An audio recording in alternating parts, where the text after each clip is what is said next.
isang luma at kupas na larawan. Iyon lang ang mayroon si Gretchen. Isang piraso ng papel na naglalaman ng pangako at kasabay nito ng isang sumpa. Sa litrato, isang naangiting babae, ang kanyang ina, si Amalia, ang nakatayo sa harap ng isang naglalakihang bakal na tarangkahan. Ang parehong tarangkahan na pinasok niya kaninang umaga. Ang tingin ng kanyang ina sa litrato ay puno ng pag-asa, isang bagay na unti nang nauubos sa dibdib ni Gretchen. Ito ang kanyang huling baraha. Ang iisang koneksyon niya sa isang mundong ipinagkait sa kanya. Gretchen, isang matinis na boses ang pumunit sa kanyang pag-iisip. Agad niyang itinago ang litrato sa ilalim ng manipis na unan sa kanyang maliit na kuwarto. Ang kuwarto ng isang katulong. Mabilis niyang isinuot ang puting uniforme, ang sagisag ng kanyang bagong pagkatao sa loob ng mansyon na ito. Bawat butones na kanyang isinara ay parang isang rihas na nagkukulong sa kanyang mga pangarap. Ito ang katotohanan. Sa labas ng kuwartong ito, hindi siya isang anak na naghahanap, kundi isang yayang naglilingkod.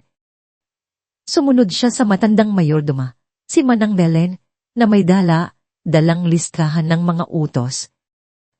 Ang bawat hakbang niya sa malamig at makintab na marmol na sahig ay isang paalala kung gaano siya kaliit sa lugar na yon. Ang amoy ng mamahaling floor polish at ang nakabibinging katahimikan ng mansyon ay tila sumisigaw ng kapangyarihan at yaman na hindi niya kailanman naranasan. Dinala siya sa isang salas na mas malaki pa sa buong apartment na tinirahan niya noon. Nakaupo sa isang silyang tila trono ay isang babaeng nasa mga 50 anyos, balot ng alahas, at may tindig na kasing lamig ng hangin mula sa aircon. Ito si Ino de Montenegro. Tiningnan siya ni Inalda mula ulo hanggang paa, isang tingin na tila sinusuri ang bawat hibla ng kanyang pagkatao. Ikaw pala si Gretchen, sabi nito. Ang boses ay walang bahid ng anumang emosyon. Taga, probinsya, nakalagay sa papeles mo. Nakatapos ka raw ng kolehiyo. Nursing. Opo, ma'am, magalang na sagot ni Gretchen. Pinipigilan ang panginginig ng kanyang mga kamay. Isang bahagyang pagtaas ng kilay ang isinagot ni Imelda. At bakit mo napiling maging isang yaya? Sayang naman ang pinag-aralan mo kung aalaga ka lang ng isang matandang may sakit. Ang tanong ay simple, ngunit ramdam ni Gretchen ang insultong nakapaloob dito. Huminga siya ng malalim. Kailangan ko po ng trabaho, ma'am, at gusto ko pong makatulong sa mga nangangailangan ng kalinga. Isang malamig na ngisi ang gumuhit sa mga labi ni Inalda. Mabuti. Ang kailangan ni Mama ay isang tagapag-alaga, hindi isang kaibigan. Sundin mo ang lahat ng utos. Huwag kang maging pakialamera at manatili ka sa lugar mo. Maliwanag. Opo, ma'am. Maliwanag po, sagot ni Gretchen, habang tila may isang kamay na humigpit sa kanyang lalamunan. Matapos ang malamig na pagtanggap na yon, igina siya ni Manang Belen sa silid ng matriarka ng pamilya. Pagbukas ng pinto, isang naiibang hangin ang sumalubong kay Gretchen. May amoy ng gamot, ngunit sa ilalim niyon, mayroon ding amoy ng lumang pabango at ng kalungkutan. Sa tabi ng malaking bintana, nakaupo sa isang wheelchair ang isang matandang babae na nakatanaw sa malawak na hardin. Siya si Doña Ildaila Montenegro. Ang dating bakal na tindig na nakikita sa mga lumang larawan ay napalitan na ng panghihina. Isang bahagi ng kanyang katawan ay hindi na gumagalaw at ang kanyang mga mata, bagamat buhay, ay mayroong hindi maipaliwanag na pighati. Doña Elvira, narito na po ang bago ninyong yaya. Si Gretchen, anunsyo ni Manang Belen. Dahang lumingon ang matanda. Nang magtama ang kanilang mga mata, nakaramdam si Gretchen ng isang kakaibang kilabot, hindi takot, kundi isang pamilya na pakiramdam. Sa mga matang iyon, wala siyang nakitang pagmamataas o lamig, kundi isang malalim na balo ng mga salitang hindi masabi. Dahan siyang lumapit. Magandang araw po, Lola. Mahinang sabi ni Gretchen ganit ang salitang kusa na lamang lumabas sa kanyang bibig. Ako po, si Gretchen. Nandito po ako para alagaan kayo. Walang salitang namutawi sa bibig ng matanda, ngunit sa isang iglap, nakita ni Gretchen ang bahagyang pagkutitap ng mga mata nito, isang kislap ng pagkilala, o marahil ay pag-uusis sa lamang. Sa sandaling iyon, isang maliit na butil ng asa ang sumibol sa puso ni Gretchen. Ang mga sumunod na oras ay ginugol niya sa pag-aayos ng mga gamit ng matanda. Tahimik lang siyang kumikilos, laging mulat sa bawat kilos ni Doña Elvira.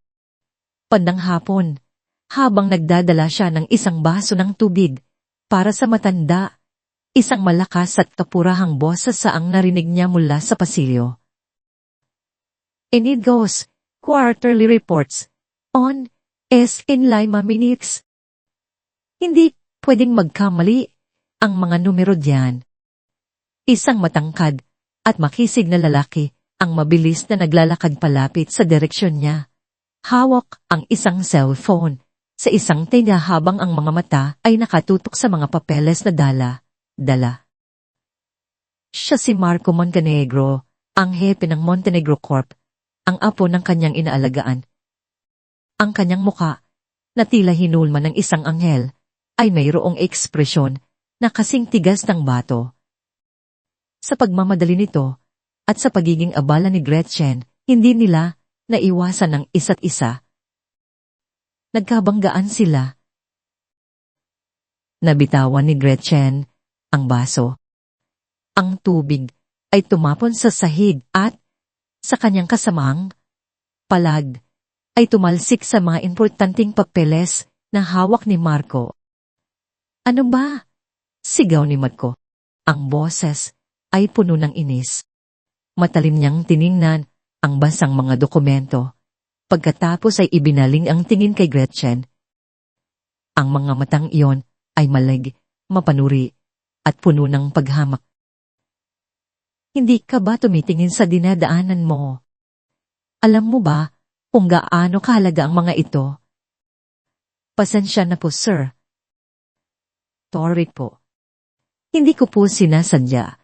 Nanininig na sabi ni Gretchen habang mabilis na yumuko para pulutin ang mga nabasag na tiraso ng baso. Hayaan mo na yan. Malamig na utos ni Marco. Sa susunod, gamitin mo ang mga mata mo unang araw mo pa lang. Perwisyo ka na agad. Hindi na niya hinintay ang sagot ni Gretchen. Tumalikod na ito at march sa palayo. Iniwan siyang nakayuko sa sahig. Pinipigilan ng mga maluhang nagbabadyang tumulo. Ang maliit na asang naramdaman niya kanina ay biglang naglaho, napalitan ng pait at kahihiyan. Tumating ang gabi. Ang buong mansyon ay nabalot na sa katahimikan, ngunit ang isip ni Gretchen ay hindi mapakali. Ang mga salita ni Imelda at ang matalim na tingin ni Marco ay paulit na naglalaro sa kanyang isipan. Ngunit mas malakas ang tawag ng kanyang misyon. Kailangan niyang makahanap ng sagot. Tiniyak niyang mahimbing na ang tulog ni Doña Elvira bago siya dahang lumabas ng silid. Ang puso niya ay kumakabob ng malakas sa kanyang dibdib. Sa bawat hakbang sa madilim na pasilyo, tila siya naglalakad sa isang manipis na sinulid. Ang kanyang pakay, ang pribadong silid, aklatan ng pamilya, Nang makarating siya, marahan niyang itinulak ang mabigat na pinto. Sumalubong sa kanya ang amoy ng mga lumang libro at katad.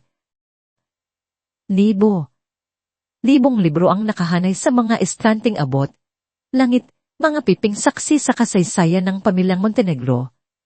Dito, kailangan niyang makahanap ng kahit anong bakas ng kanyang ina. Sa isang sulok, sa gilid, nakita niya ang mga family album. Nanginginig ang mga kamay na kinuha niya ang isa sa pinakaluma.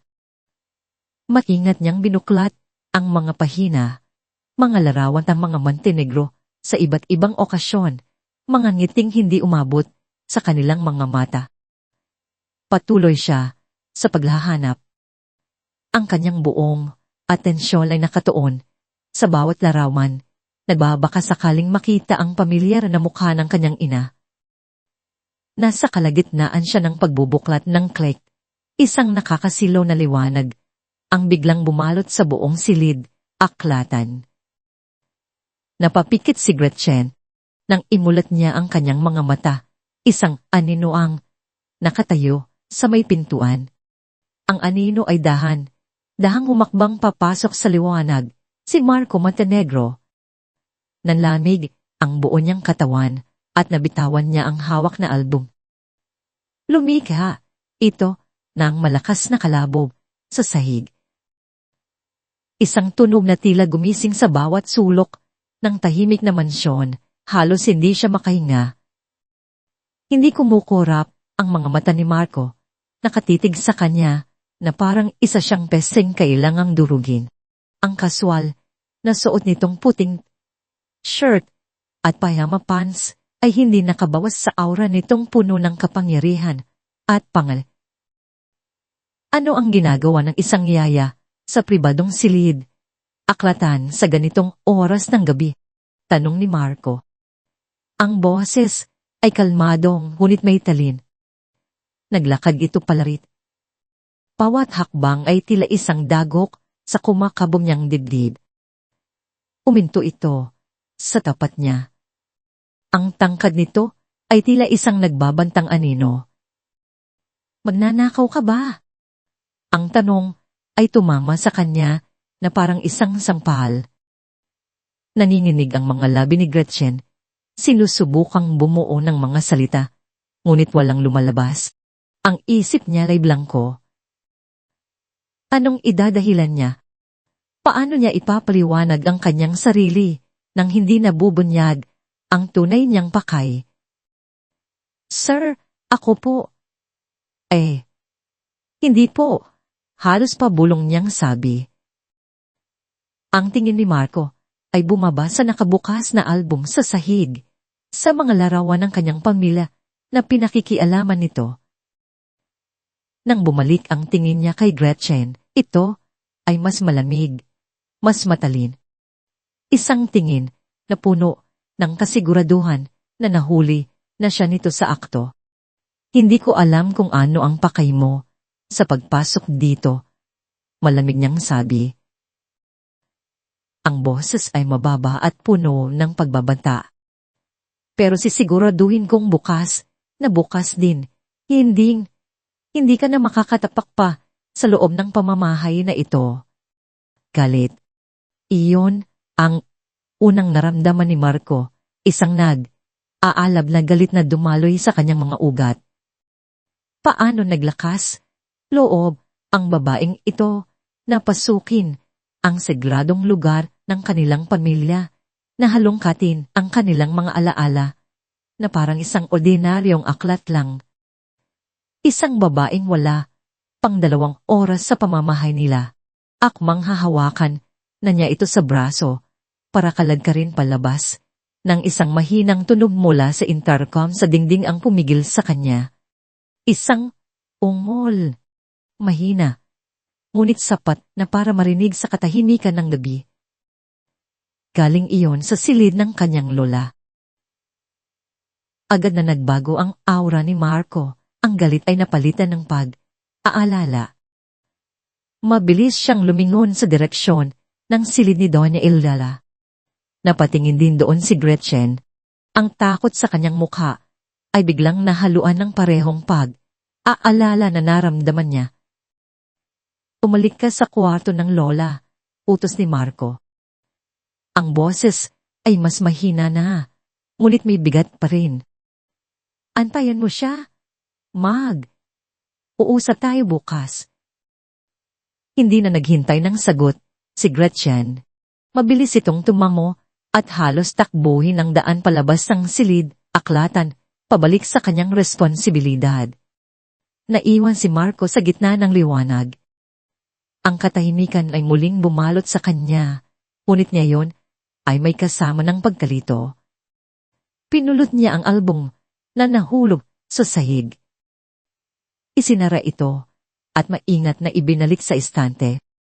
Ang imay ng takot at gulat sa mukha ni Gretchen ay hindi maalis sa kanyang isipan.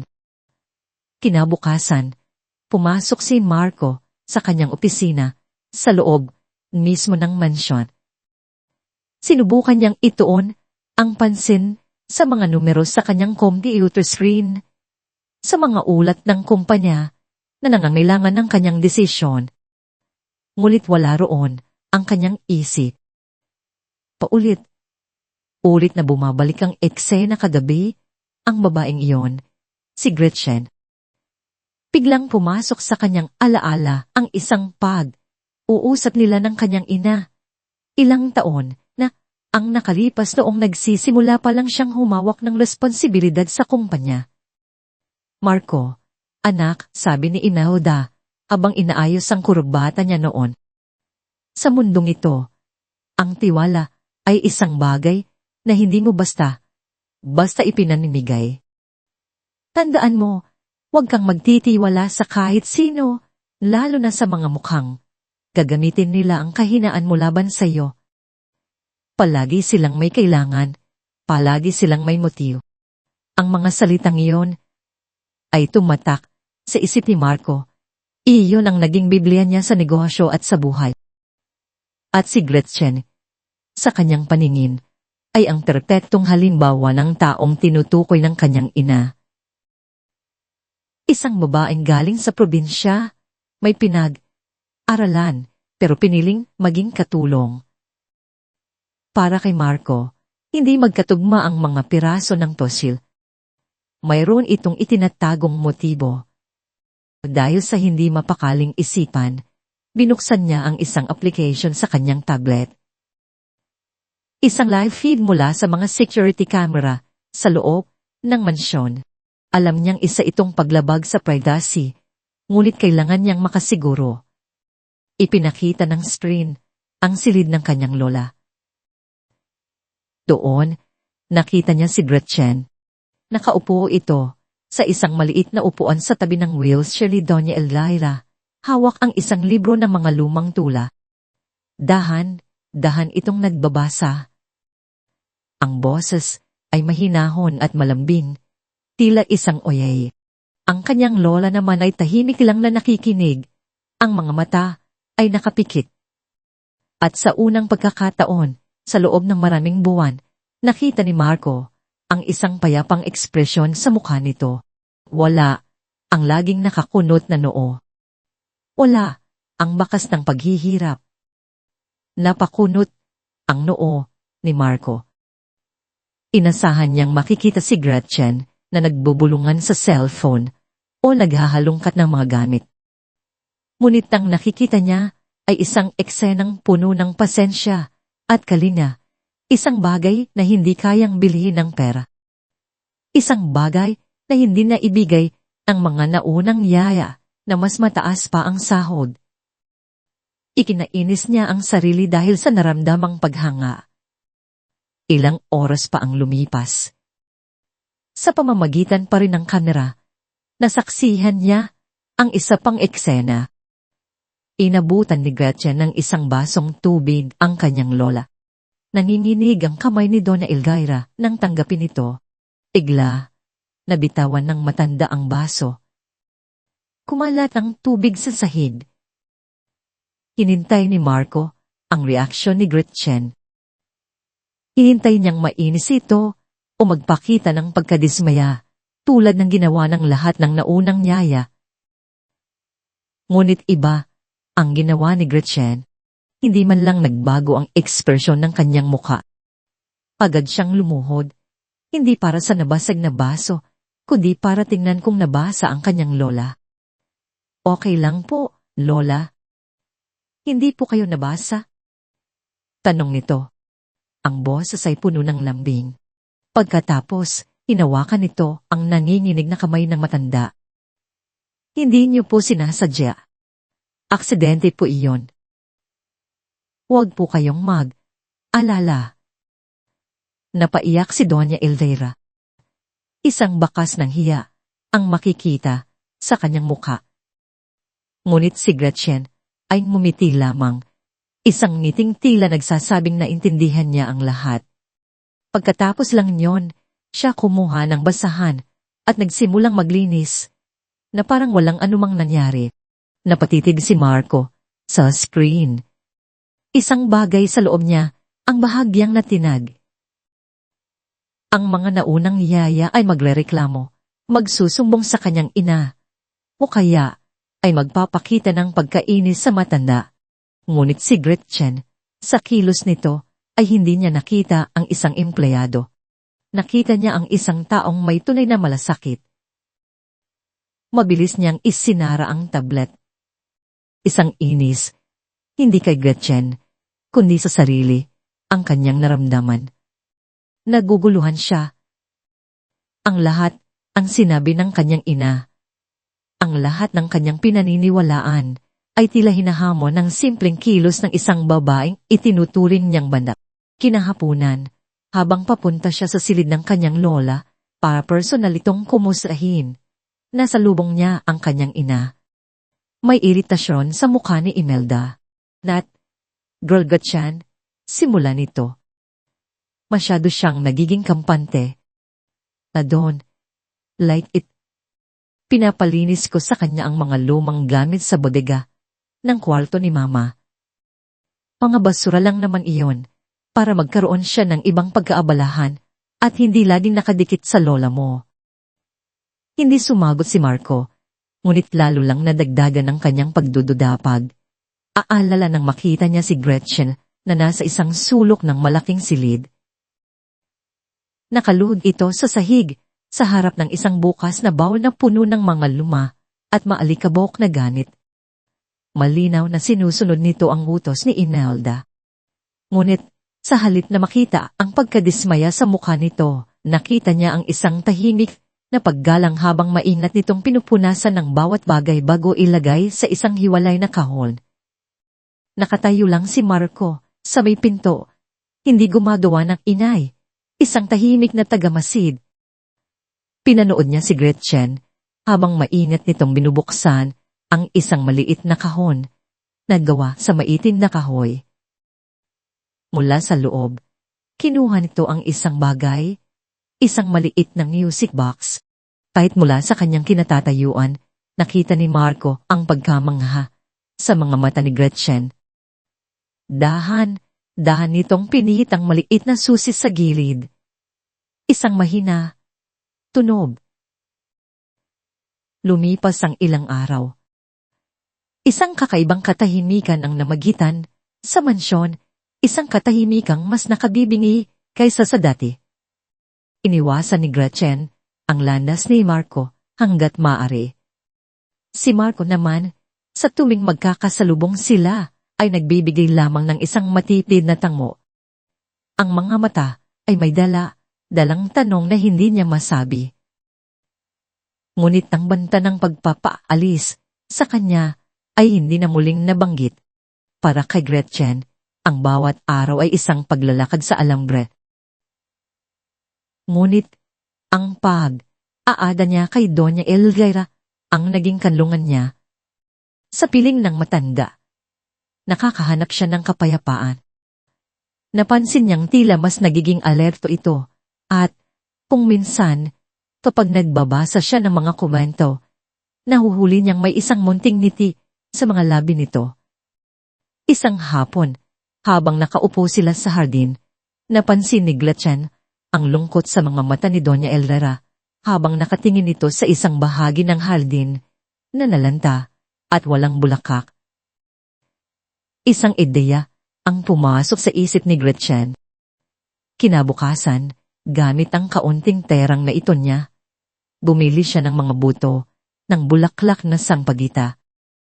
Kinahapunan, habang natutulog ang matanda, kumuha siya ng isang maliit na dumi-dumi at nagsimulang magtanim sa nalantang bahagi ng hardin. Hindi ito bahagi ng kanyang trabaho, ngunit ang isipin lang na makikita niyang muli ang ngiti sa mga mata ng kanyang lola Elvira ay sapat na para sa kanya. Nasa kalagitnaan siya ng paghukay nang may marinig siyang papalapit na mga yabag. Hindi niya kailangang lumingon para malaman kung sino yon. Ang amoy ng mamahaling pabango ni Marco ay nauna pa sa presensya nito. Nagpatuloy lang siya sa kanyang ginagawa. Umaasang lalagpasan lang siya nito.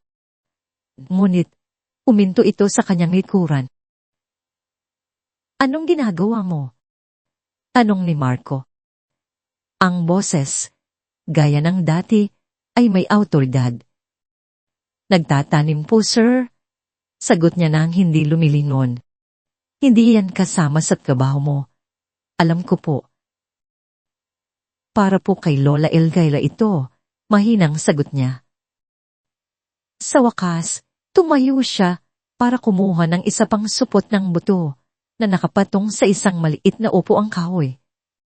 Sa kanyang pag-abot, hindi niya napansin ang isang nakausling ugat ng puno sa lupa. Naapakan niya ito at nawalan siya ng balanse. Aray, napapikit siya, hinihintay ang pagbagsak ng kanyang katawan sa matigas na lupa. Ngunit hindi iyon dumating. Sa halip, naramdaman niya ang isang pares ng malalakas na braso na mabilis na pumulupot sa kanyang baywang. Sinasalo siya mula sa pagkakahulog. Dahan niyang iminulat ang kanyang mga mata. Ilang pulgada lang ang layo ng mukha niya sa mukha ni Marco. Ang mga mata nitong dati ay laging malamig at mapanghusga ay ngayon, sa unang pagkakataon, ay nagpapakita ng ibang emosyon, pag-aalala, pagkabigla, at isang bagay pa na hindi niya mapangalanan. Naramdaman niya ang mainit na hininga nito sa kanyang pisngi. Ang puso niya ay biglang kumabog ng sobrang bilis, na tila gusto nitong kumawala sa kanyang dibdib. Ang mundo sa paligid nila ay tila tumigil. Ang tanging naririnig niya ay ang sarili niyang paghinga at ang dagundong ng kanyang puso. Ngunit, kasing bilis ng pagtigil ng mundo, ay mabilis din itong pagbalik sa dati. Agad siyang binitawan ni Marco na para bang napaso ito. Mabilis itong umatas. Inayos ang gusot sa kanyang damit. Umalit ang malamig na maskara sa mukha nito. "Ingat ka sa susunod," sabi nito sa isang formal na tono, bago mabilis na tumalikod at naglakad palayo. Naiwan si Gretchen na nakatayo, nanginginig ang mga tuhod. Hinawakan niya ang kanyang dibdib, sinusubukang pakalmahin ang nagwawalang puso. Ang init ng mga kamay ni Marco ay nanatili sa kanyang baywang, isang alaala na nagpapakuryente sa buo niyang sistema. Ang munting sandaling iyon, gaano man kaikli ay napanood pala ni Imelda mula sa bintana ng kanyang silid. Isang madilim na apoy ang nag-alab sa kanyang mga mata. Kinabukasan, habang nag-aayos ng agahan si Gretchen sa kusina, bumaba si Imelda. Ang mukha ay tila isang unos na paparating. "Gretchen," tawag nito. Ang boses ay matinis at puno ng galit. Sumunod sa likod nito ang lahat ng katulong. Tila mga manonood sa isang dula. "Nasaan ang diamanding brooch na palagi kong inilalagay sa ibabaw ng tukador ko?" Natigilan si Gretchen. "Hindi ko po alam, ma'am." "Huwag kang magsinungaling," Sigaw ni Inalda, itinuturo siya. Ikaw lang ang pumasok sa kwarto ko kaninang umaga para maglinis. Aminin mo na. Magnanakaw ka. Ang akusasyon ay isang sampal na gumising sa bawat nerbiyo sa katawan ni Gretchen. Hindi po totoo yan, Maam. Hindi ko po magagawa yon, talaga. Isang mahirap na probinsyana na biglang napunta sa mansyon na ito, imposibleng hindi ka masilaw. Iinsulto pa ni Inalda. Manang Belen, tawa din ang mga security. Ipahalughog ang kwarto ng babaeng iyan. Ang mga luha ay nagsimulang mamuo sa mga mata ni Gretchen, kahihiyan, galit, kawalan ng magawa. Iyon ang nararamdaman niya habang pinapalibutan siya ng mga mapanghusgang tingin. Itigil iyan, isang boses ang pumutol sa lahat, si Marco. Nakatayo ito sa paanan ng hagdanan. Ang mukha ay seryoso at hindi mabasa. Marco, anak, this girl is a thief, sabi ni Inalda. Naglakad si Marco palapit. Ang tingin ay hindi naalis kay Gretchen, pagkatapos ay bumaling sa kanyang ina. Manila inspirational, kalmado niyang sabi. I will check the CCTV footage first. Walang sinumang tatawag ng security hanggat wala tayong patunay. Sa unang pagkakataon, kinamtra ni Marco ang kanyang ina sa harap ng lahat. Nagulat si Inalda. Pero Marco, I will handle this, Mom. Putol niya. Ang boses ay pinal at hindi nagpapatinag. Inalingan niya si Gretchen. Pumalik ka sa trabaho mo. Napatulala si Gretchen sa kanya. Sa gitna ng kahihiyan, isang tao ang kumampi sa kanya. Isang tao na hindi niya inaasahan. Tumangulang siya at mabilis na tumalikod. Nagtungo sa silid ni Doña Elvira. Iniwan ang tensyon sa pagitan ng mag-ina. Nang gabing iyon, isang malakas na bagyo ang dumating. Ang hangin ay humahampas sa mga bintana at ang kulog ay umalingaw-ngaw sa buong mansyon. Sa loob ng silid, si Doña Elvira ay hindi mapakali. Ang karaniwang payapang mukha nito ay napalitan ng pagkabalisa. Bigla, nagsimula itong gumawa ng isang kakaibang kilos.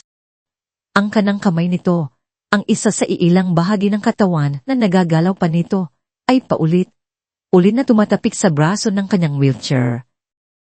Up. Isang mabilis at desperadong ritmo. Ang mga mata nito ay nalalaki, nakatitig hindi kay Gretchen, kundi sa isang bagay sa dingding. Lola, anong problema? Paalalang tanong ni Gretchen. Sinundan niya ang tingin ng matanda. Nakatuon ito sa isang malaking lumang larawan na nakasabit sa dingding, isang portrait ng yumaong asawa ni Doña Elvira, si Don Alejandro. Ang pagtapik ay lalong bumilis. Tila may gusto itong ipahiwatig. Isang pakiusap, isang utos. Lumapit si Gretchen sa matanda. Ang picture po ba, Lola? Mayroon po ba doon? Pahagyang tumango si Doña Elvira. Ang mga mata ay nagmamakaawa. Kahit aalangan, lumapit si Gretchen sa portrait. Pinagmasdan niya itong mabuti. Isa itong magandang pinta, ngunit lumana.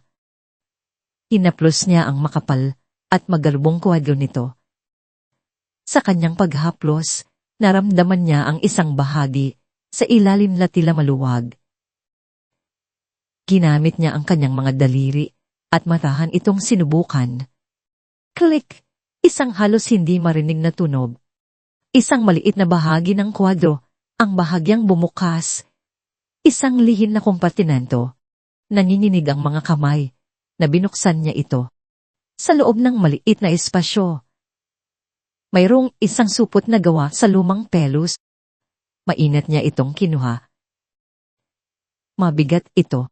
Nang buksan niya ang tali, isang bagay na kumikinang ang lumabas, isang pilak na kwintas.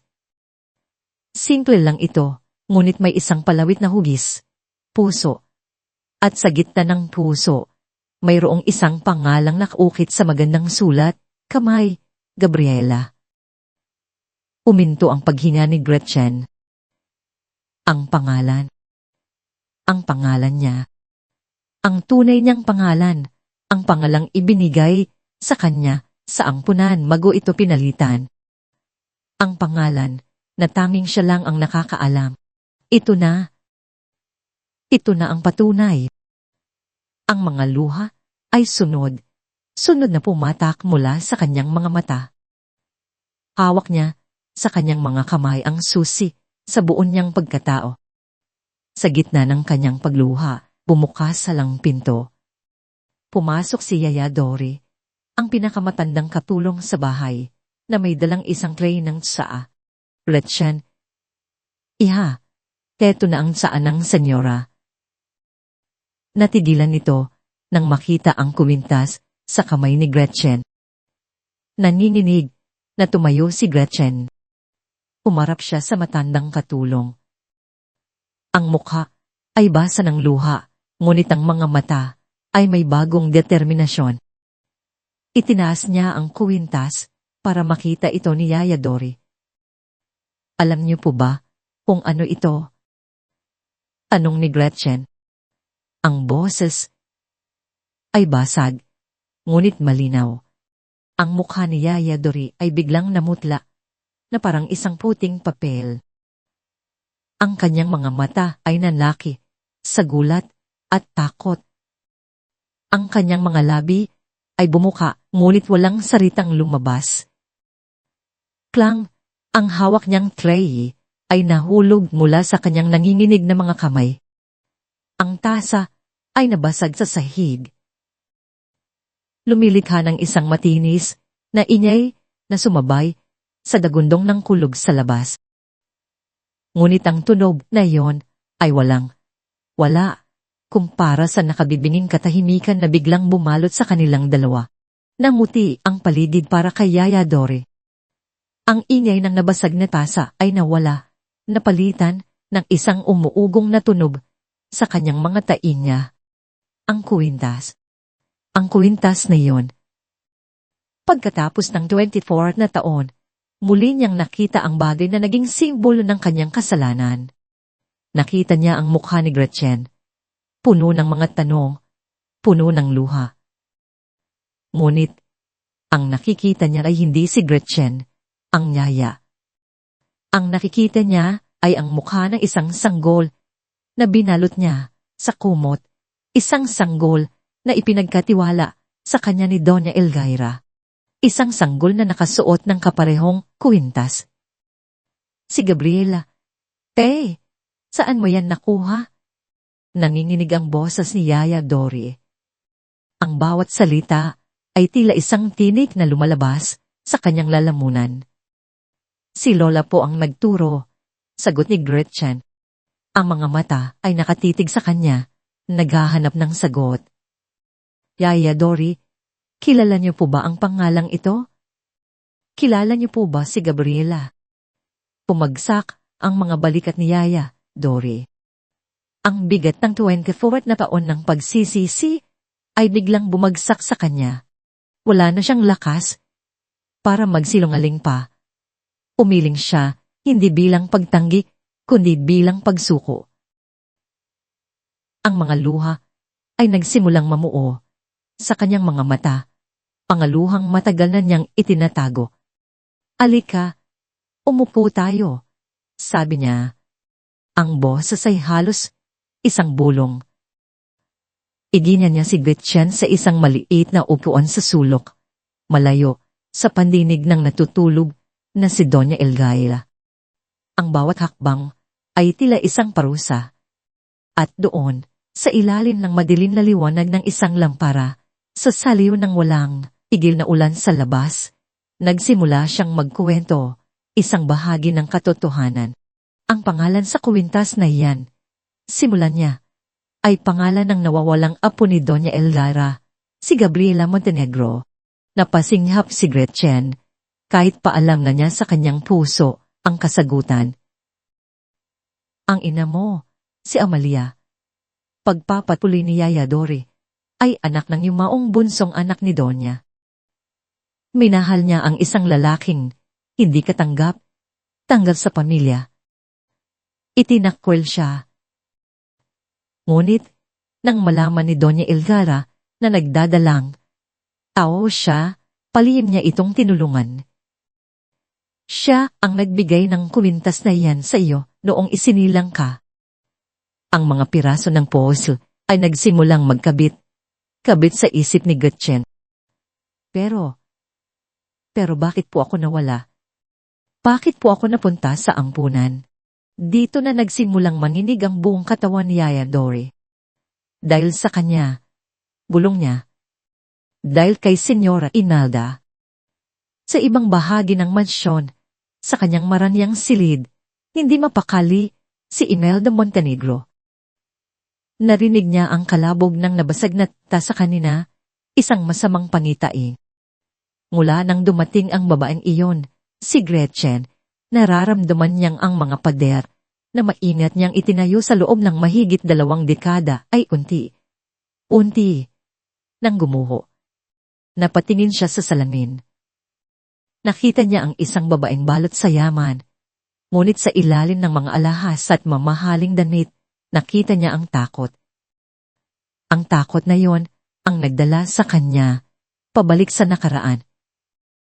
Noong katawat na taon na ang nakaliis, ang esteril na amoy ng ospital, ang nakabibining katahimikan sa loob ng kanyang silid. Sa kanyang mga bisig, yakap niya ang kanyang anak, ang kanyang iisang anak na si Marco. Ngunit, hindi ito humihina, isinilang itong mahina. Pagkatapos ng ilang oras, bumigay ang munting puso nito. Ang sakit ay tila pumupunit sa kanyang kaluluwa. Ang tagapagmana ng Montenegro, ang kanyang tiket sa kapangyarihan at seguridad, ay wala na. Ang kanyang asawa, ang panganay na anak ni Doña Elvira, ay namatay sa isang car accident 1 taon bago iyon. Ngayon, pati ang anak nila ay wala na rin. Wala na siyang silbi sa pamilyang ito. Itatapon siya na parang basahan. Habang umiiyak siya sa kadiliman, isang tunog ang narinig niya mula sa kabilang silid. Ang malusob na yak ng isang sanggol. Isang nurse ang uusap sa labas. Ang ganda ng anak ni Amalia. Kamukha ng mga Montenegro. Amalia, ang itinakwil na anak, ang karibal. Isang ideya, isang masama, at desperadong ideya, ang nabuo sa kanyang isipan, isang plano na ipinanganak mula sa pigati at kasakiman. Kung hindi niya kayang magkaroon ng sarili niyang tagapagmana, kukunin niya ang tagapagmana ng iba. Kinagabihan, sa tulong ng malaking halaga ng pera at mga banta, nakumbinsi niya ang isang batang nurse na takot sa buhay. Ang nurse na yon ay si Dori. Ang pagpapalit ay mabilis na naganap. Ang walang buhay na katawan ng kanyang anak ay inilagay sa kuna ng sanggol na si Gabriela. At si Gabriela, na may suot pa ring kuwintas na may pangalan niya, ay dinala sa kanya. Tinanggal niya ang kuwintas sa liig ng sanggo at itinago ito, isang sandata na magagamit niya sa hinaharap. Ngunit, nang hawakan niya ang sanggol, isang bagay ang nagbago. Ang plano ay peki ng pagkamatay nito para mawala na ito ng tuluyan. Ngunit, ang init ng munding katawan nito, ang paghina nito, napalitan ng kanyang plano. Hindi niya ito itatapon. Gagamitin niya ito. Papalakihin niya ito bilang si Marco Montenegro, ang kanyang perpektong anak, ang kanyang perpektong kasangkapan. Ang alaala ay nagpabalik sa kanya sa kasalukuyan. Alam niya kung ano ang ibig sabihin ng pagbabalik ni Gretchen. Gabriela, sabi niya sa kanyang sarili, ang pangalan ay lasang, lasol sa kanyang dila, ang multo ng nakaraan. Pero hindi siya natatakot. Hindi na siya ang babaeng diskada sa ospital noon. Isa na siyang reyna sa kanyang palasyo at gagawin niya ang lahat para protektahan ang kanyang kaharian. Samantala, sa silid ni Doña Elvira, tapos nang magkomendo si Yaya Dori. Umiiyak si Gretchen. Siya si Gabriela Montenegro.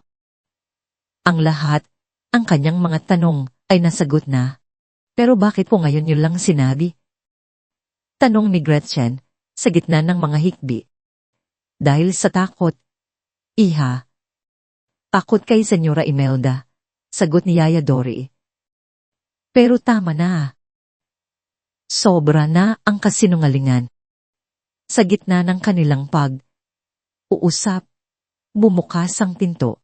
Si Marco, na narinig ang komosyon at naalerto sa nabasag na tasa, ay pumasok. Nakita niya ang umiiyak na si Gretchen at ang namumutlang si Yaya Dori. Anong nangyayari dito? Tanong niya. Ang tingin ay nagpapalipat-lipat sa dalawa. Tumayo si Gretchen. Ang kanyang mga luha ay hindi na luha ng kalungkutan, kundi luha ng katotohanan. Hinarap niya si Marco, ang lalaking unti-unti nang nagkakaroon ng puwang sa kanyang puso, ang lalaking umagaw sa kanyang buhay. Marco, sabi niya. Ang boses ay nanginginig, ngunit buo. Itinaas niya ang kwintas. May kailangan kang malaman. Ngunit bago pa niya maipagpatuloy, isa pang tao ang pumasok sa silid, si Imelda. Ang mukha nito ay kalmado, ngunit ang mga mata ay nag-aapoy. Huwag mong ituloy, Gretchen, sabi ni Imelda. Ang boses ay nakakakilabot. Alam ko na kung ano ang sasabihin mo. Naglakad ito papasok. Dumaan kay Yaya Dori, na parang hangin. Umarap ito kina Gretchen at Marco. Amin niya na ikinagulat ng lahat. Tama ang iniisip mo. Ikaw si Gabriela Montenegro, ang tunay na tagapagmana. Napatingin si Marco kay Gretchen, puno ng pagkabigla. Si Gretchen, isang Montenegro. Ngunit hindi pa. Tapos si Imelda, isang malamig at mapanuyang ngiti ang gumuhit sa kanyang mga labi. Ngunit hindi iyon ang magpapabagsak sa akin. Sabi niya, tinitingnan si Gretchen, na para bang isa itong nakakaawang insekto. Dahil may isang bagay na mas malaki pa diyan ang hindi mo alam. Isang bagay na sisira sa'yo nang higit pa sa pagsila ko sa buhay mo noon. Ang kanyang tingin ay dahang bumaling kay Marco, na hanggang ngayon ay hindi pa rin makapaniwala sa mga narinig.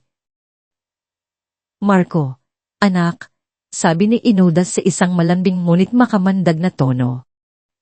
Sabihin mo sa kanya kung sino ka talaga. Ang lahat ng kulay ay nawala sa mukha ni Marco. Nanigas siya sa kanyang kinatatayuan. Ang mga mata ay nanlalaki sa takot at pagkabila. Tila isang multo mula sa pinakamatinding bangungot ang biglang nagpakita sa kanyang harapan. Ang mga salita ni Imelda ay tila isang lason na dahang gumapang sa hangin. Marco, anak, sabihin mo sa kanya kung sino ka talaga. Pumaling ang lahat ng tingin kay Marco. Para kay Gretchen, ang buong mundo ay tuminto sa pag-ikot. Ang kanyang paghina ay nanatili sa kanyang lalamunan. Ano ang ibig sabihin nito? Anong sikreto pa ang mas malaki kaysa sa katotohanang siya ang nawawalang tagapagmana? Ang isip niya ay naghahanap ng kasagutan. Marahil ay may kapatid sila o marahil ay may ginawang kasalanan si Marco. Ngunit wala sa mga hula niya ang naghanda sa kanya para sa katotohanan.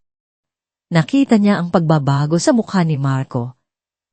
Ang kulay na tila umalis dito ay nag-iwan ang isang maputlang maskara. Ang mga mata nito, na dati puno ng kumpiyansa at kapangyarihan, ay ngayon puno ng isang uri ng takot na hindi pa niya nakikita dati.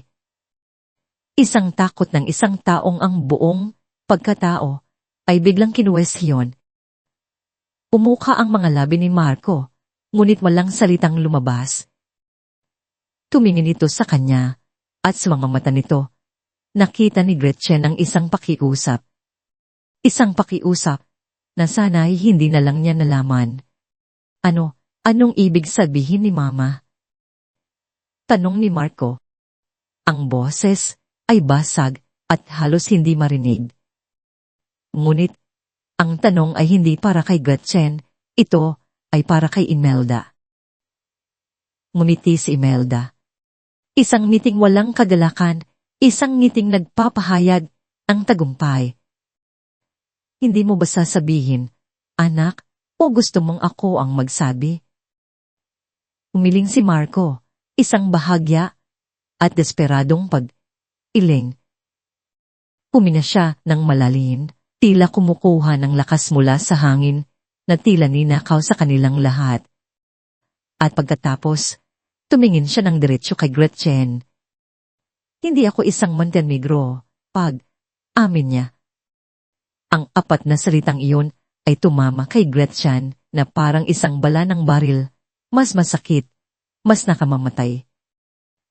Ang pangalan ko sa papel ay Marco Montenegro, pagpapatuloy niya. Ang boses ay nanginginig. Pinalaki ako bilang isang Montenegro. Pero ang dugo ko, hindi dugo ng Montenegro. Hindi maintindihan ni Gretchen. Ang kanyang isip ay tila yelo na hindi kayang iproseso ang impormasyon. Papaano? Pagkatapos ng matay ng tunay na Marco, paliwanag nito, ang bawat salita ay tila isang mabigat na batok. Inampon ako ni Mama. Galing ako sa isang ampunan sa Tarlac. Pinalabas niya na ako, ang anak niya. Ako, ang ipinalit niya. Sa isang iglap, gumuho ang lahat. Ang sahig sa ilalim ng mga paa ni Gretchen ay tila naglaho. Kung kanina lang ay naramdaman niya ang tagumpay sa pagkatuklas ng kanyang pagkatao, ngayon, ang tagumpay na yun ay naging abo, isang mapait na abo na sumasakal sa kanya. Si Marco, ang lalaking si Hepe na kinaiinisan niya noong una, ang lalaking nagtanggol sa kanyang mula sa mga akusasyon, ang lalaking sumalo sa kanya sa hardin, ang lalaking unti niyang hinahayaang pumasok sa kanyang puso ay isang kasinungalingan. Isa siyang tao, tauhan, sa isang masalimuot na dula na isinulat ni Imelda. Ang pinakamasakit na bahagi ay ang kabalintunaan nito. Ang babaeng nagnakaw ng kanyang buhay, si Imelda, ay siya ring babaeng lumikha sa lalaking minamahal niya. Ang kanyang kaaway ay ang ina ng kanyang minamahal. Paano? Paano niya lalabanan ang isang katotohanang ganito kasalimuot? Alam mo ito? Tanong niya kay Marco. Ang boses ay halos isang pakiusap. Tumango si Marco, hindi makatingin sa kanya. Nalaman ko noong 13 taong gulang ako. Bago niya ipasa sa akin ang kontrol sa kumpanya, sinabi niya ang lahat. At pumalag ka? Hindi makabaniwalang tanong ni Gretchen. Pumayag kang mabuhay sa isang kasinungalingan. Sa wakas, tumingin si Marco sa kanya at sa mga mata nito, nakita niya ang sakit ng maraming taon. Anong pagpipilian ko, Gretchen? 13 taon akong pinalaki na Montenegro. Iyon lang ang pagkataong alam ko. Utang ko sa kanya ang lahat, ang edukasyon ko ang buhay ko, ang pangalan ko. Isang kasinungalingan. Pero iyon, ang iisang katotohanang mayroon, ako. Ang bawat salita ay isang patalim na tumatarok sa puso ni Gretchen. Naiintindihin niya, at iyon, ang masay. Naiintindihan niya ang sitwasyon ni Marco, at dahil doon, nararamdaman niya na siya ang konkabida. Kung aangkinin niya ang kanyang karapatan, kung ipaglalaban niya ang kanyang pangalan, hindi lang si Imelda ang kanyang mawasakin. Wawasakin din niya si Marco, tatanggalan niya ito ng pangalan, ng pagkatao, ng lahat. Kung aariin ko ang pangalan ko, bulong niya sa sarili, ngunit sapat na para marinig ng lahat. Wawasakin kita. Walang naisagot si Marco. Ang katahimikan sa pagitan nila ay puno ng mga salitang hindi masabi. Isang trahedyang wala silang parehong kasalanan. Tumingin si Imelda sa kanila. Ang mukha ay nagpapahayag ng isang malamig na tagumpay. Nakamit niya ang gusto niya. Idinikit niya ang dalawa sa isang sitwasyong imposibleng manalo. Kinabukasan, pinatawag siya ni Imelda sa silid, aklatan, ang parehong lugar, kung saan nagsimula ang lahat. Ngayon, ang lugar na ito ay tila isang hukuman. Walang paligoy, legoy na inilapag ni Imelda ang dalawang bagay sa NASA, isang plane ticket papuntang Amerika, at isang checkbook. Umalis ka na, simpleng sabi ni Imelda. Pumunta ka sa Amerika. Magsimula ka ng bagong buhay. Ang checkbook na yan, blanko. Isulat mo ang kahit anong halaga. 10.0 milyon piso, 20.0 milyon piso, 8.0 milyon piso. Ibibigay ko iyon, ang balag, sa pananahimik mo. Tiningnan ni Gretchen ang tiket at ang checkbook. Ang solusyon sa lahat ng kanyang problema sa pera ay nasa harapan na niya. Ang pagkakataong makatakas sa lahat ng sakit. Ito ang pagpipilian mo, Gabriela, sabi ni Imelda, dahan, na parang isang ahas na bumubulong. Piliin mo ang pangalan o ang lalaking mahal mo. Ang tanong ay tumagos sa kanyang kaluluwa.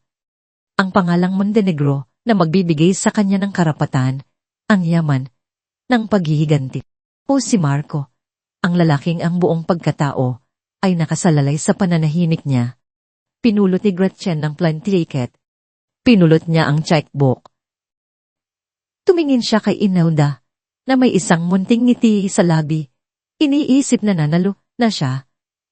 Ngunit, pagkatapos, sa harap mismo ni Imelda, dahan niyang pinunit ang plane ticket.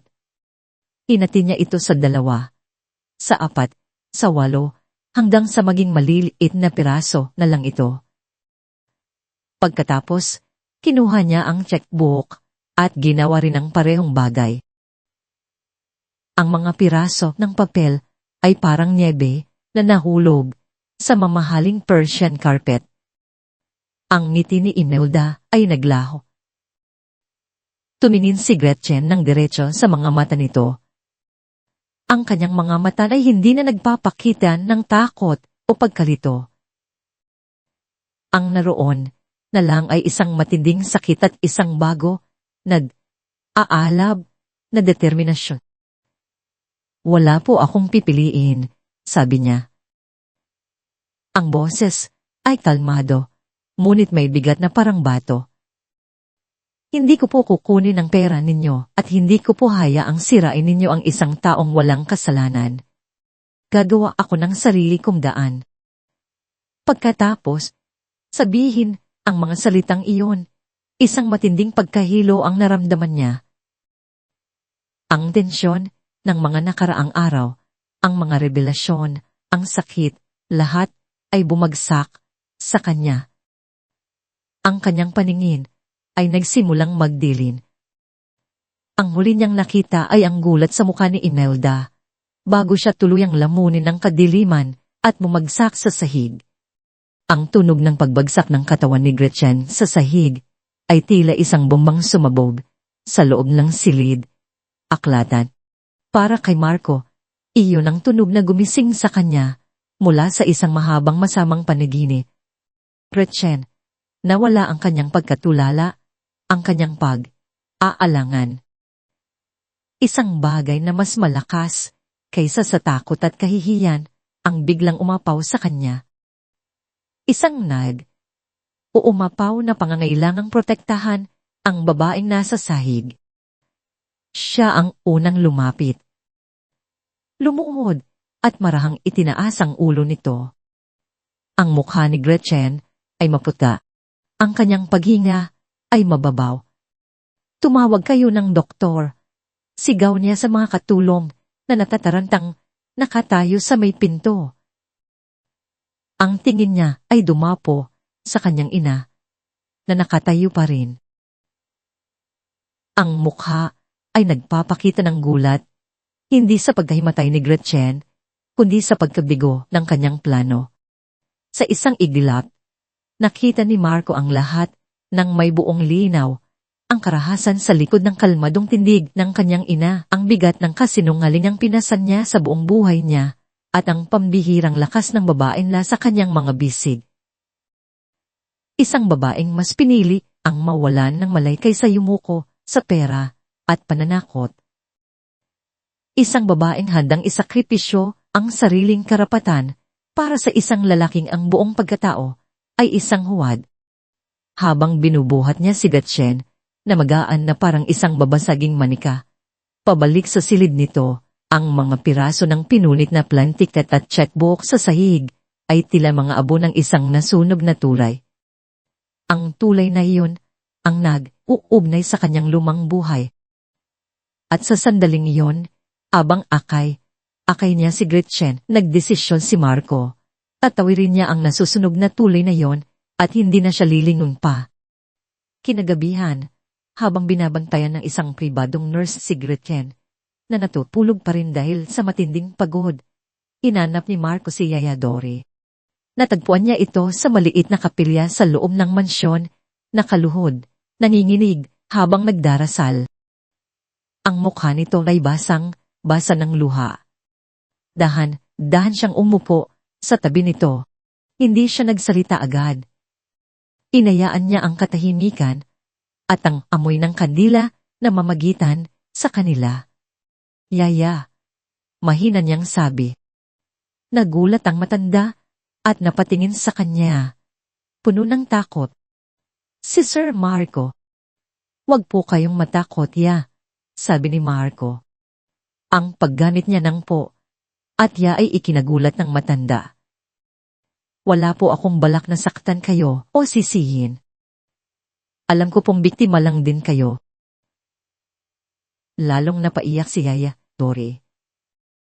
Ang mga salitang iyon, ang pag-unawa sa halit na pagbabanta, ang tuluyang bumasag sa kanyang depensa. Sir, patawarin niyo po ako. Patawarin niyo po ako sa lahat. Ang pagpapatawad ay hindi sa akin manggagaling ni Yaya, malumanay na sabi ni Marco. Pero may isang paraan para maitama natin ang lahat. Para sa kapayapaan ninyo, para sa kapayapaan ni Gretchen, at para sa kapayapaan ng lola. Tumingala si Yaya Dori. Ang mga mata ay puno ng tanong. Panahon na para malaman ng lahat ang buong katotohanan, sabi ni Marco.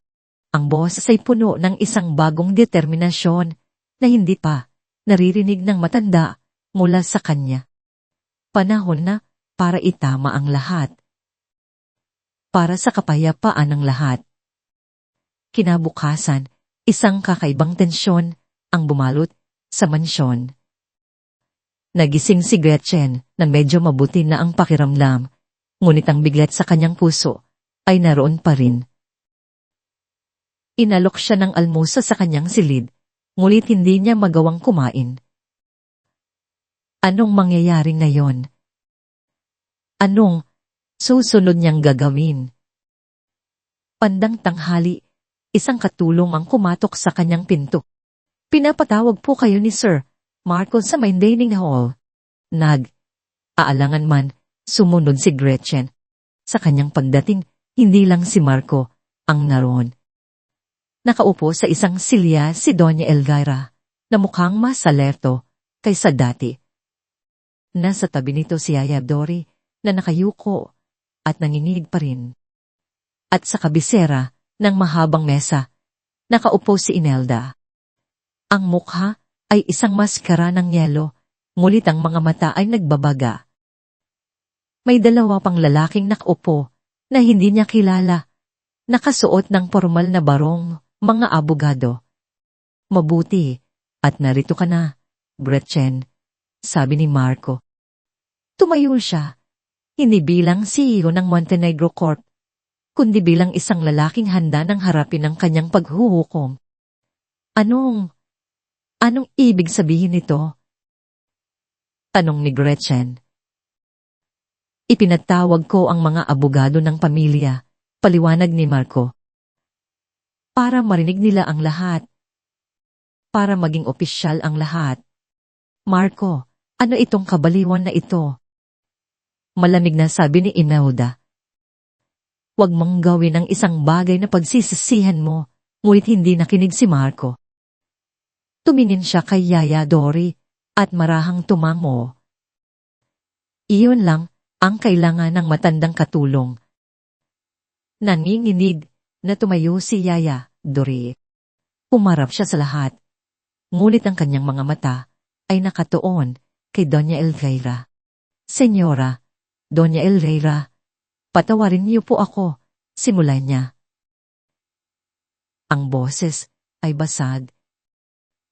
At doon, sinimulan niyang ikuwento ang lahat, ang pagkawala ng anak ni Imelda, ang pagbabanta at panunuhol, ang pagpapalit niya sa mga sanggol, ang pagtatago niya sa kwintas ni Gabriela sa likod ng portrait. Ang bawat detalye ay isinalay sa niya sa pagitan ng mga hikbi at pagsusumamo ng tawad. Sa bawat salita ni Yaya Dory, lalong namumutla si Imelda. Ang kanyang kalmadong panlabas ay unting gumuho. Inilalantad ang desperadong babae sa ilalim nito. Nang matapos si Yaya Dory, bumagsak ito sa kanyang mga tuhod at umiyak ng umiyak. Isang nakabibinging katahimikan ang pumuno sa silid. Bigla, isang tunog ang bumasag sa katahimikan, isang mahinang tunog. Tila isang ungol. Lahat ay napatingin kay Doña Elvira. Ang matanda ay umiiyak. Ang mga luha ay malayang dumadaloy sa kanyang mga pisngi, mga luhang matagal nang naipon. Ang kanyang bibig ay bahagyang bumuka. Inalaw niya ang kanyang mga labi. Sinusubukang bumuo ng isang salita na matagal nang nakakulong sa kanyang isipan. Apo, ang salitang iyon, kahit mahina at halos hindi marinig, ay tumama sa puso ng lahat na parang isang kulog. Papo, ang kanyang tingin ay nakatuon kay Gretchen. Isang tingin ng paghilala, ng pagmamahal, at ng matinding pangungulila. Iyon na ang huling dagok para kay Imelda. Tapos na ang lahat. Alo na siya. Ang lahat ng kasinungalingan na itinayo niya sa loob ng 24 na taon ay gumuho sa isang salita lamang. Tumayo siya. Ang upuan ay marahas na tumumba sa likuran niya. Ang kanyang mukha ay hindi na nagpapakita ng galit, kundi ng isang turong nakakabaliw na pagkamuhi. Ang kanyang tingin ay napako kay Marco. Kasalanan mo ito, sigaw niya. Pinakain kita. Tinanitan kita. Binigyan kita ng pangalan. At ito ang igaganti mo sa akin. Isang pagtataksil. Ginawa ko ang tama. Mahinang sagot ni Marco. Tama. Tumawa si Imelda. Isang tawang walang kagalakan. Wala kang alam sa tama. Kung hindi ka para sa akin, hindi ka para sa kahit sino. Sa isang mabilis at hindi inaasahang kilos, may dinukot siya mula sa kanyang mamahaling harness bag, isang bagay na kumislat sa ilalim ng ilaw ng chandelier. Isang taper nesi na may matulis na dulo na kinuha niya mula sa skadi, ibol kanina. Sa isang sigaw na puno ng galit at kabiguan, sumugod siya, hindi papunta kay Marco, kundi papunta kay Gretchen. Ang lahat ay nangyari sa isang iglap, ang sigaw ni Imelda, ang kislap ng metal, ang takot sa mga mata ng lahat. Para kay Gretchen, ang mundo ay tila bumagal. Nakita niya ang paglapit ni Imelda. Ang determinasyon sa mga mata nito. Nasaktan siya at wala siyang magawa kundi mapapikit, hinihintay ang sakit. Ngunit ang sakit ay hindi dumating. Sa halip, isang malakas na ungol ang narinig niya at ang bigat ng isang katawan na bumagsak sa kanya. Idinilat niya ang kanyang mga mata. Nakita niya si Marco na kayakap sa kanya. Ang muka ay napangiwi sa sakit. Sa pagitan ng kanyang mga balikat, nakita niya ang hawakan ng papernesi. At sa ibaba nito, isang mansa ng dugo, ang unting kumakalat sa puting puro ni Marco. Marco, ang sigaw ni Gretchen ay puno ng panginginig at takot. Ang mga abogado at gwardya na naalarma sa sigaw ay mabilis na kumilos. Hinawakan si Imelda, na ngayon ay tila nawala sa sarili. Nakatitig sa duguan niyang mga kamay na parabang hindi niya maintindihan ang nangyari. Tumawag ng ambulansya. Bilis! Sigaw ng isa sa mga abogado. Pumagsak si Marco sa mga bisig ni Gretchen. Okay lang. Anong niya? Ang boses ay hirap at nanginginig, ngunit ang una pa ring inaalala ay ang kaligtasan nito. Akit mo ginawa yon? Umiiyak na tanong ni Gretchen, habang marahang idinidiil ang kanyang mga kamay sa sugat para pigilan ang pagdurugo. Bakit? Dahil hindi ko hahayaang may manakit sa iyo. Nahihirap na sagot ni Marco bago tuluyang mawalan ng malay. Ang mga sumunod na oras ay isang malabong panaginip para kay Gretchen, ang tunog ng sirena ng ambulansya, ang pagmamadali sa ospital, ang mahabang paghihintay sa labas ng emergency room. Kasama niya si Yaya Dori at si Doña Elvira, na ipinilit na sumama. Ang matanda, kahit hindi makapagsalita, ay hindi maalis ang tingin sa pinto ng operating room. Ang mga mata ay puno ng pag-aalala para sa lalaking pinalaki nito bilang kanyang apo. Nang sa wakas ay lumabas ang doktor, sinabi nitong suwerte si Marco. Ang saksak ay malalim, ngunit hindi tumama sa anumang vital organ. Tigtas na ito. Isang kolektibong buntong, hininga ng ginhawa ang pinakawala ng lahat. Sa mga sumunod na araw, si Gretchen ay hindi umalis sa tabi ni Marco. Siya ang nag-alaga rito, pinupunasan ang noon nito, binabantayan ng pagtulog nito. Siya na ngayon ang yaya. Hindi dahil sa utos, kundi dahil sa pagmamahal. Nang magkamalay si Marco, ang unang hinanap ng kanyang mga mata ay si Gretchen. Salamat, mahina niyang sabi. Ako, dapat ang magpasalamat sa iyo. Iniligtas mo ang buhay ko, sagot ni Gretchen habang pinipigilan ng mga luha. Buhay ko rin ang iniligtas mo, Gretchen, sabi ni Marco. Iniligtas mo ako mula sa isang buhay na puno ng kasinungalingan. Pinalaya mo ako. Tumingin siya sa mga mata nito. Patawarin mo ako sa lahat. Yumiling si Gretchen. Hindi mo kailangang humingi ng tawad sa kung sino ka.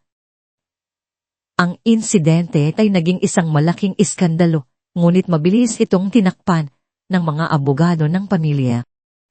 Si Imelda ay idineklarang mayroong nervous breakdown at dinala sa isang pribadong mental health facility. Ang kanyang paghahari ay tapos na. Ang pamamahala sa Montenegro Corp ay pansamantalang inilipat sa isang board. Ngunit, alam ng lahat na kailangan ng isang Montenegro para pamunuan ito. Lahat ng mata ay napunta kay Gretchen o mas kilala na ngayon bilang si Gabriela Montenegro. Sa tulong ni Doña Elvira, na unti nang nagpapakita ng paggaling, at ni Marco na nagsilbing tagapayo niya, sinimula ni Gretchen na pag-aralan ang negosyo. Ito ay isang bagong mundo para sa kanya.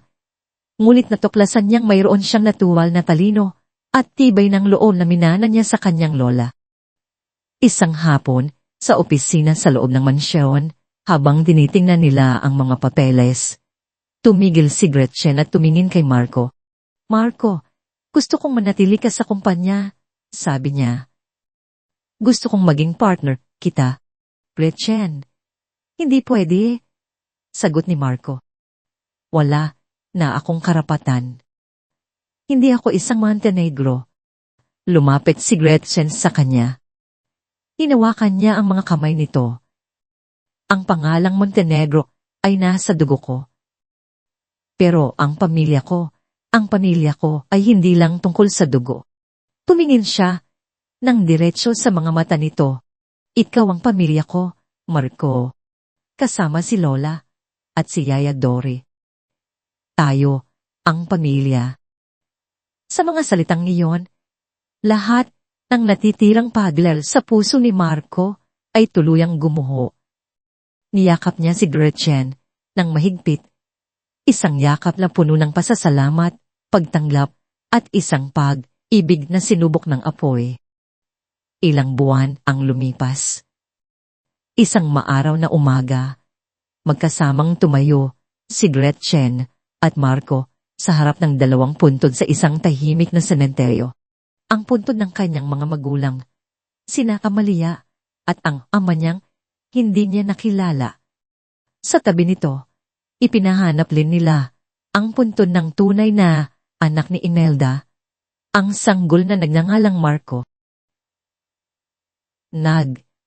Alay sila ng mga bulaklak at panalangin, hindi para sa nakaraan, kundi para sa paghilom. Hindi na sila ang tagapagmana at ang impostor. Sila ay dalawang tao na nasaktan ng kasaysayan, ngunit pinili ang magpatawad at magmahal. Nang bumalik sila sa mansyon, sinalubong sila ni Doña Elvira. May hawak itong isang maliit at lumang kahon. Dahan niya itong binuksan sa harap nilang dalawa. Sa loob, may dalawang singsing. Simple, ginto, at halatang luma na. Ang mga singsing na pangkasal ni na Doña Elvira at ng kanyang yumaong asawa. Kinuha ng matanda ang mga kamay ni na Gretchen at Marco at inilagay ang mga singsing sa kanilang mga palad. Pagtatapos, sa unang pagkakataon, isang buo at totoong ngiti ang gumuhit sa mga labi ni Doña Elvira, isang ngiting nagsasabi ng basbas at isang bagong simula. Nagkatinginan sina Gretchen at Marco. Ang kanilang mga kamay ay magkahawak. Sa kanilang mga mata, hindi na ang anino ng isang masalimuot na nakaraan, kundi ang liwanag ng isang hinaharap na sila mismo ang bubuo. Isang pamilyang itinayo hindi sa dugo, kundi sa pag-ibig, pag-unawa, at pagpapatawad. At dito nagtatapos ang kwento ni na Gretchen at Marco.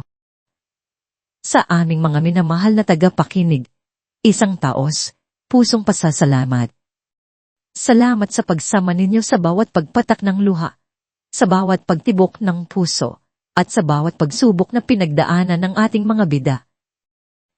Ang inyong pakikinig ay ang nagbigay buhay sa kanilang paglalakbay.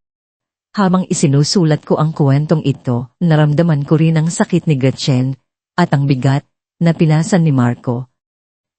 Ito ay isang paalala sa ating lahat na ang tunay na pamilya ay hindi lamang natatagpuan sa dugo. Ito ay nabubuo sa pagmamahal na inilalaan natin, sa pagpapatawad na kaya nating ibigay, at sa pag-asa na hindi tayo binitawan kahit sa pinakamadilim na sandali. Ang kwento ni Gretchen at Marco ay kwento ng paghahanap sa sarili at pagtuklas na ang ating halaga ay hindi nakabase sa ating pangalan, kundi sa kabutihan ng ating puso. Ngayon, nais ko namang marinig ang inyong saloobin. Aling bahagi ng kwento ang pinakatumatak sa inyong puso? Ano ang aral na inyong napulot? Ibahagi ninyo sa amin sa comment section sa ibaba. Hihintayin namin ang inyong mga kwento. Muli, maraming salamat sa inyong walang sawang pagsuporta. Hanggang sa ating susunod na kwento.